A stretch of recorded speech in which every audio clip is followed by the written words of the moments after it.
शिव महापुराण पंचम खंड का 20वां अध्याय।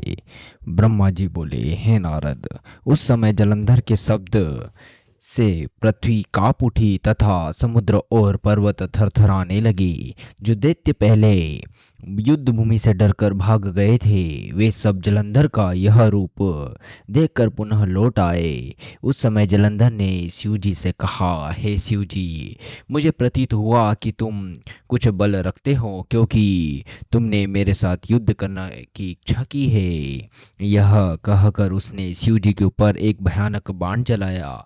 उसे शिव जी ने बीच में ही काट डाला।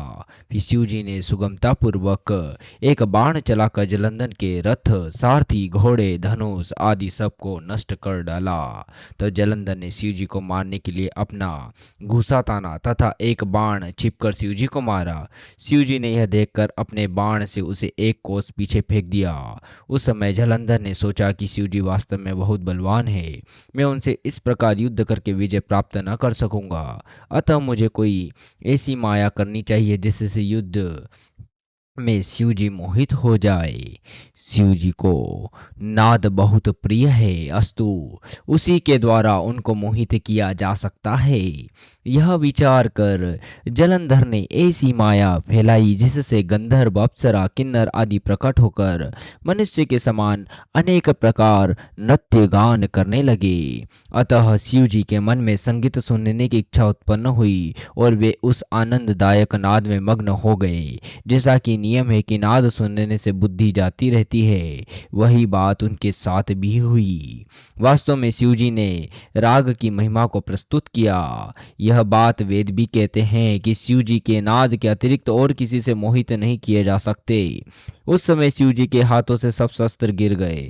उन्होंने उस तुर्यावस्था में कुछ न जाना। उस समय जलंधर ने कामवश शिव जी के समान अपना स्वरूप बनाया, जिसके 10 भुजा, 5 मुख तथा 3 नेत्र थे। फिर उसने अपनी माया से एक बेल बनाया, उस पर चढ़कर तथा शिव जी के जो जो मुख्य चिन्ह थे उन सबको धारण कर शुंभ निशुंभ के युद्ध स्थल में छोड़कर स्वयं गिरिजा के पास जा पहुंचा। गिरिजा ने पहले तो लोक रीति से उसको शिवजी जाना, परंतु जब वे सखियों के बीच में से उठी और यह जाना कि वह छल से शिवजी का स्वरूप बनाकर आया है, तब वे वहां से तुरंत अंतर्धान हो गई। हे नारद, यह देखकर जलंधर लज्जित होकर पुनः युद्ध स्थल से को लौट आया। उस समय गिरिजा ने विष्णु जी का ध्यान किया, जिसे विष्णु जी तुरंत प्रकट हुए। गिरिजा ने उनसे जलंधर का सब वृत्तांत कहा तथा पतिव्रत धर्म की बहुत कुछ प्रशंसा की। वे बोली, है विष्णु जी, जलंधर की स्त्री बड़ी पतिव्रता है, उसी से धर्म से जलंधर आज तक जीवित बचा हुआ है, क्योंकि प्रतिव्रता स्त्री विधवा नहीं हो सकती। इससे तुमको यह उचित है कि अब तुम जलंधरपुरी में जाकर उसकी स्त्री के प्रतिव्रत धर्म को नष्ट करो। वृंदा, जो जलंधर की स्त्री है, उसके साथ तुम छल करो। यह सुनकर विष्णु जी तुरंत जलंधरपुरी को गए। उधर जलंधर ने युद्ध स्थल में लौटकर जब अपनी माया को दूर किया तो शिवजी ने चैतन्य होकर पुनः युद्ध स्मरण किया। हे नारद, यह सब भी शिवजी की माया थी, क्योंकि संसार में जो शिवजी के भक्त है उनका भी माया कुछ नहीं कर सकती। तब शिवजी पर उसका क्या प्रभाव हो सकता था। निदान शिवजी अत्यंत क्रोधित होकर जलंधर के ऊपर दौड़े। उस समय जलंधर ने भी बाण स्वयं करके अपने बाणों से शिवजी को छिपा दिया। तब शिवजी ने भी अपने बाणों से उसके बाणों को काट कर उसे बहुत दुखी किया।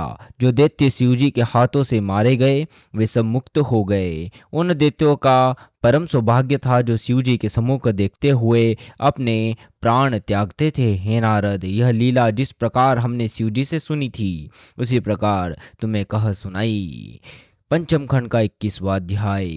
ब्रह्मा जी बोले, हे नारद, गिरिजा की आज्ञा पाकर विष्णु जी जलंधरपुरी में पहुंचे तथा यह सोचने लगे कि मैं किस प्रकार जलंधर की पत्नी वृंदा का प्रतिव्रत धर्म नष्ट करूं। तब उन्होंने शिव जी का ध्यान किया और उस ध्यान के करते ही विष्णु जी को एक उपाय सूझ गया।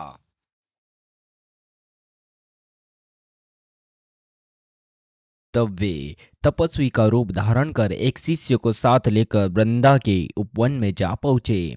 वृंदा ने उसी रात को यह स्वप्न में देखा था कि मेरा पति जलंधर युद्ध में मारा गया है, तथा यह भी देखा कि मेरा पति जलंधर तेल लगाए हुए भैंसे पर सवार, नंगा तथा सिर के अशुभ बाल बनवाए, काले पुष्पों की माला पहने, राक्षसों से घिरा हुआ यमपुरी को चला जा रहा है।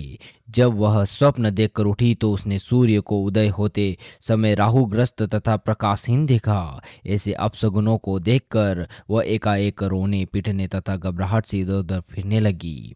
वह अपनी दो सखियों के साथ लेकर जलंधर के उद्यान को गई, परंतु उसे वहां फल फूल देखकर संतोष न हुआ। उसे वहां दो राक्षस ऐसे दिखाई दिए जो अत्यंत भयानक थे। उनको देखकर रानी वृंदा वहां से भाग गई। आगे जाकर उसने शिष्यों सहित एक तपस्वी को देखा जो मौन साधे हुए बैठा था। वृंदा उसी समय दौड़कर उस तपस्वी के पास गई तथा अपने हाथ उसकी गर्दन में डालकर लिपट गई और बोली, हे तपस्वी, आप मेरी रक्षा करो। उस समय तपस्वी ने अपने दोनों नेत्र खोलकर बड़ा क्रोध किया तथा हुंकार दी, जिससे वे दोनों राक्षस वहां से भाग गए।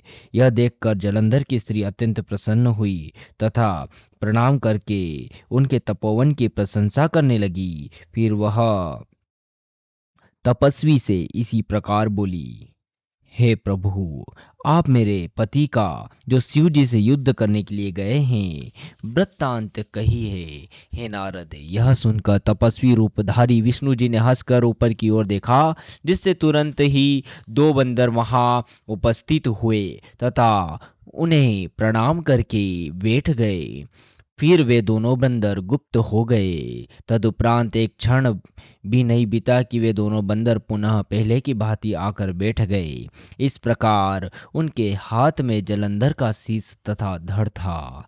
उसे उन्होंने योगी के सम्मुख रख दिया तथा स्वयं दुखी होकर बैठे रहे।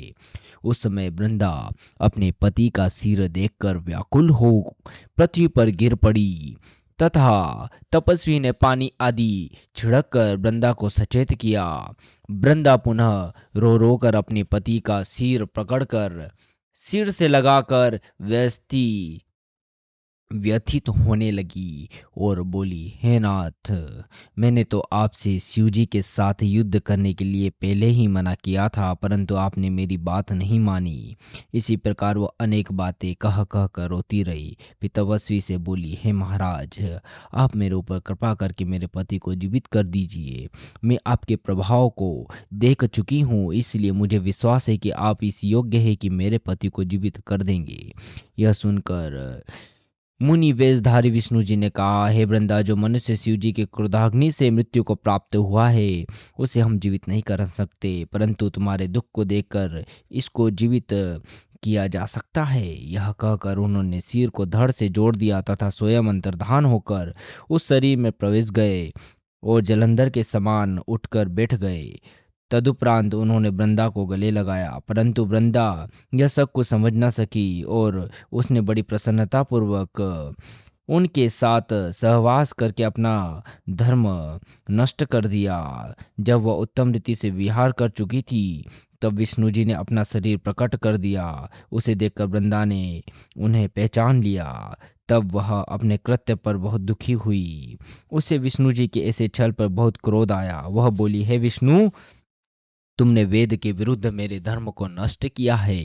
तुम मुनीश्वरों के समान स्वरूप धारण किए हुए बड़े अधर्मी हो। यह कहकर वृंदा ने विष्णु जी को यह शाप दिया कि जो राक्षस तुमने मुझे दिखाए थे वह दोनों बड़े शक्तिशाली होकर तुम्हारी स्त्री को भगा ले जाएंगे। उस समय तुम दुखी होकर वन वन में फिरोगे।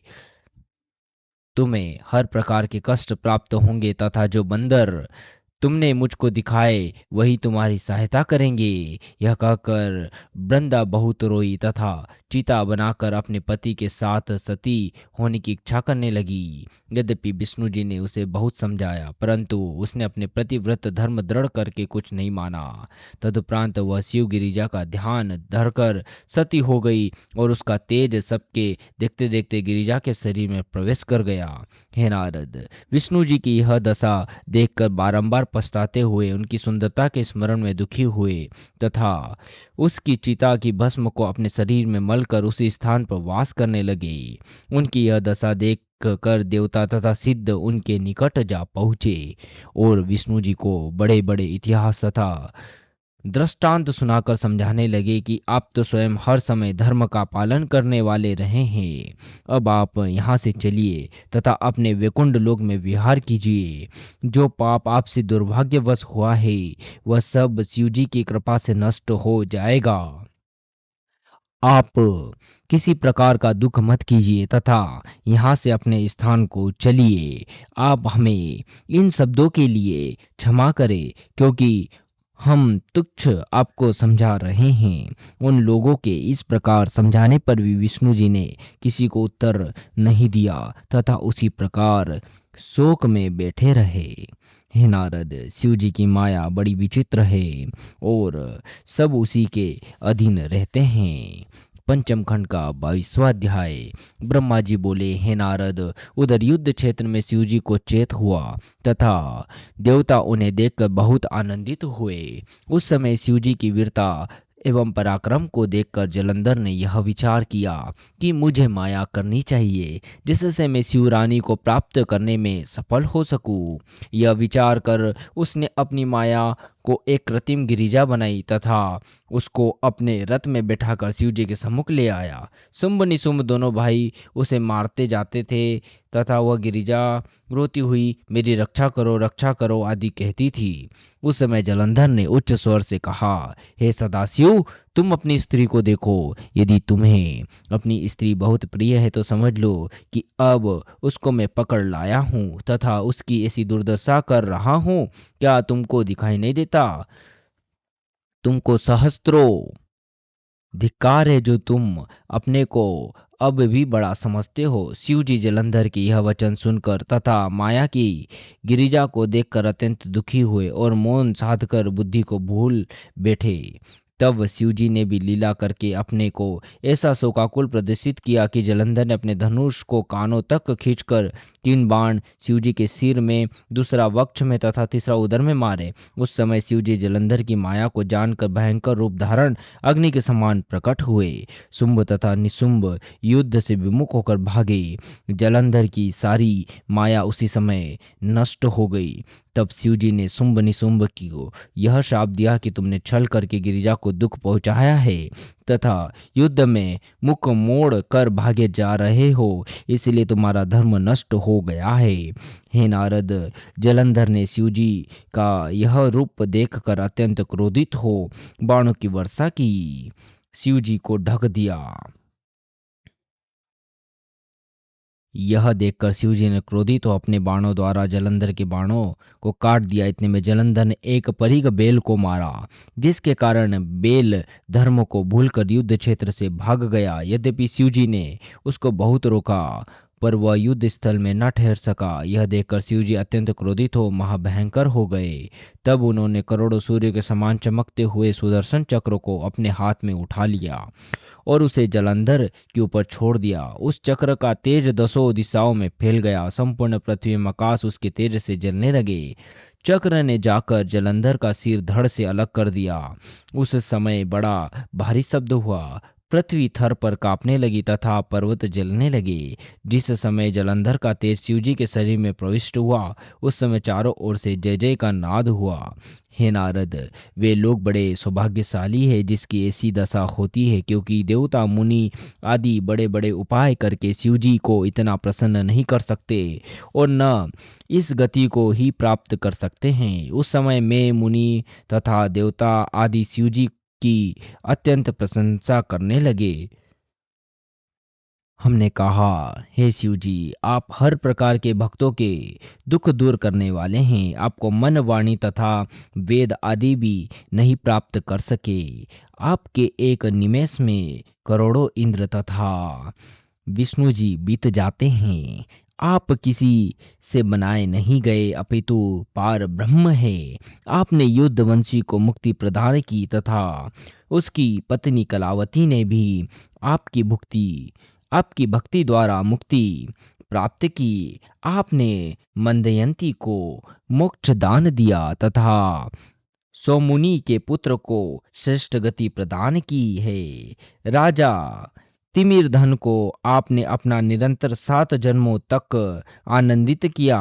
आपने चंद्रसेन का मान रखा तथा शिखर गोप को अपनी शरण में लेकर अपना भक्त बनाया और इसे इतना द्रव्य प्रदान किया जो देवताओं को भी उपलब्ध नहीं होता है।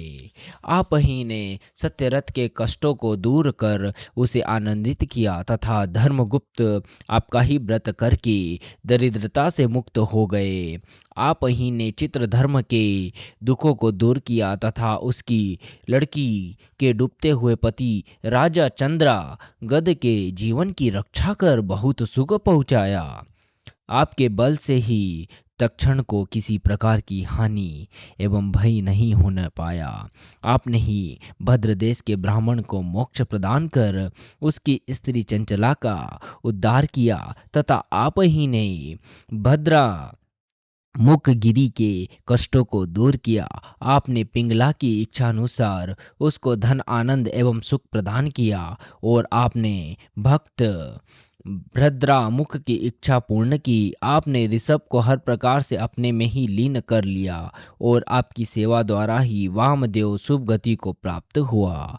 हे सदाशिव जी, आपने सबरी एवं सुकर को उत्तम गति प्रदान करके भक्ति का महात्म्य प्रकट किया तथा भद्रसेन के पुत्र सुधर्मा एवं मित्र के पुत्र तारक को उत्तम गति देकर रुद्राक्ष की बड़ाई प्रकट की। आप ही ने गंगा को, जिसका नाम महानंदा था, तार दिया तथा आपकी भक्ति से श्रू मान अधिक काल तथा जीवित रहा। आपने शारदा के पति को जीवित कर उसके सौभाग्य को स्थिर रखा तथा बंदिक नामक पापी ब्राह्मण को उत्तम गति आपने ही प्रदान की। उसकी स्त्री बिजुका को भी जो पुंशली थी मुक्ति प्रदान की। आप ही ने दक्ष के यज्ञ को विध्वंस कर उसके गर्भ को चूर किया तथा काम को भस्म कर शिवरानी का गर्भ दूर किया। आपने बालक रूप धारण कर तारक दैत्य को मार डाला तथा गणपति को अपना बल देकर समस्त गणों से प्रबल कर दिया। आपने ही त्रिशूल से उनका सिर काट कर पुनः जीवित कर दिया। दैत्यों की देवताओं सहित जलते हुए देखकर आपने हलाहल विष का पान किया। आपने पहले त्रिशूल द्वारा अंधक के सिर को काट डाला, फिर उस पर कृपा करके अपने गणों में सम्मिलित कर लिया। आपने विष्णु जी एवं ब्रह्मा जी के मोह को दूर कर मंत्र शास्त्र को किल डाला तथा नरसिंह अवतार के गर्व का नाश कर सरभ का अवतार ग्रहण किया। आपने आत्री के पुत्र होकर काम रूप का वध किया तथा हनुमान का स्वरूप धारण कर राम लक्ष्मण को दुख से मुक्त कर दिया। आप तीनों गणों से परे तथा निर्गुण हैं। आपकी महिमा का वर्णन कहाँ तक किया जाए। हे नारद, इस प्रकार सब देवताओं ने शिव जी की स्तुति की। जो कोई इस स्तुति को सुनेगा तथा दूसरों को सुनावेगा, वह दोनों लोकों में प्रसन्न होकर आनंद प्राप्त करेगा। उसे किसी प्रकार का कष्ट न होगा तथा अंत में शिव जी की लोक को प्राप्त होगा। पंचम खंड का अब 23वां अध्याय शुरू होगा। ओम नमः शिवाय।